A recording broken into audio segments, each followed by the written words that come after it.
Doineau, au ministre d'État, ministre de la Transition écologique et solidaire. La parole est à Madame Elisabeth Doineau, auteure de la question. Merci Monsieur le Président, Madame la secrétaire d'État. Je souhaite attirer votre attention sur les problèmes posés par l'application stricte de la directive cadre de l'eau. Adoptée par le Parlement européen le 23 octobre 2000, on sait combien cette directive a fait l'objet de questions. En réalité, avec le recul que l'on peut avoir aujourd'hui, ma question s'inscrit justement dans un regard plus souple. Donc, en application de la DCE, les décisions préfectorales conduisent trop souvent à la destruction de sites sans étude d'impact et le plus souvent sans avis des conseils départementaux. Or, les retenues et réservoirs, les canaux et les biefs sont considérés comme zones humides selon la Convention de Ramsar. Ils répondent également à la définition de zone humide dans la loi française. Pourtant, les opérations de continuité écologique se déroulent sans inventaire complet de la biodiversité de ces zones humides et par conséquent sans évaluation du bilan global et de l'impact sur les oiseaux, les amphibiens et les végétaux. Par ailleurs, l'énergie hydroélectrique est la plus propre et la moins coûteuse des énergies renouvelables.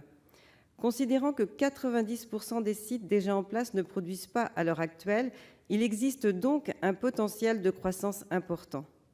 Dans une logique économique et donc écologique, il semble que l'équipement des sites existants serait préférable à la destruction de tous les ouvrages, que ce soit moulins, forges, étangs, anciennes usines hydroélectriques ou barrages, au nom de la continuité écologique. Aussi, Madame la secrétaire d'État, pensez-vous faire évoluer les pratiques pour que l'ensemble du vivant aquatique soit pris en considération dans les opérations impactant le milieu ? Et comment entendez-vous simplifier la conduite des projets hydroélectriques et garantir que les nécessaires mesures de protection écologique restent proportionnées aux impacts observés ? Merci, chers collègues. La parole est à Madame Brune Poirson, secrétaire d'État auprès du ministre de la Transition écologique et solidaire. Merci, Monsieur le Président. Mesdames et messieurs excusez-moi, Monsieur le Sénateur. Mesdames et messieurs les sénateurs, Madame la sénatrice Doineau, vous avez interrogé le ministre d'État François de Rugy. Malheureusement, il ne peut être ici pour vous répondre, aussi je le fais à sa place. Vous appelez mon attention sur les problèmes posés par l'application stricte de la directive 2060/CE du Parlement européen et du Conseil du 23 octobre 2000, qui établissent un cadre réglementaire pour une politique communautaire dans le domaine de l'eau. Je tiens à vous le dire tout de suite, Madame la sénatrice, la conciliation des enjeux liés aux transitions écologiques et énergétiques est possible. C'est d'ailleurs tout l'objet des politiques publiques qui sont menées par le ministère de la Transition écologique et solidaire. C'est aussi l'action et la vision que porte la France au niveau européen. D'une part, la restauration du bon état des cours d'eau est essentielle à la reconquête de la biodiversité, vous l'avez souligné, Madame la sénatrice.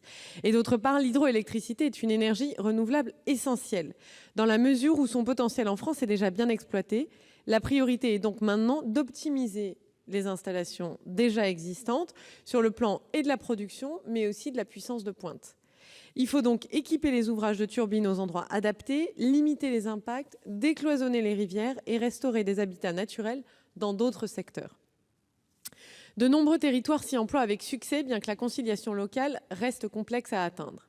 Ainsi, le Comité national de l'eau a travaillé pendant plusieurs mois en associant toutes les parties prenantes à l'élaboration d'un plan d'action pour une mise en œuvre apaisée de la continuité écologique.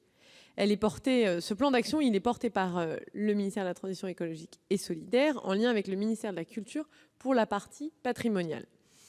Ce plan apporte des solutions en termes de coordination des services de l'État, y compris ses opérateurs, et de concertation avec les parties prenantes. Il proposera des documents d'accompagnement et un centre de ressources pour les services, les collectivités, les hydroélectriciens, les riverains, pour mettre en avant toutes les solutions au cas par cas. L'objectif, c'est véritablement, Madame la sénatrice, de faire du sur-mesure pour être le plus adapté possible aux réalités des territoires et locales. Par ailleurs, concernant la protection des zones humides, la Convention de Ramsar a adopté une large définition des zones humides, comprenant entre autres les marécages et les marais, les prairies humides, les tourbières, les mangroves et les autres zones côtières, mais aussi tous les lacs et les cours d'eau. Donc c'est une définition qui est large.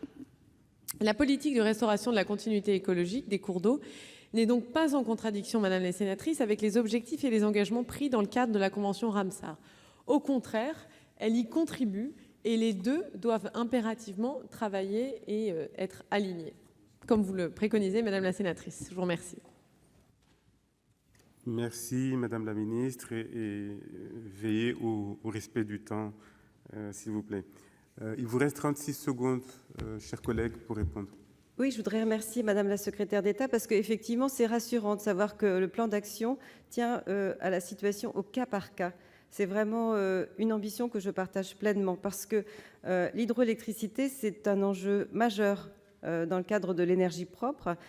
Et par ailleurs, je pense qu'on ne tenait pas suffisamment compte des lois de la nature dans la directive cadre eau parce que finalement, c'était très arbitraire.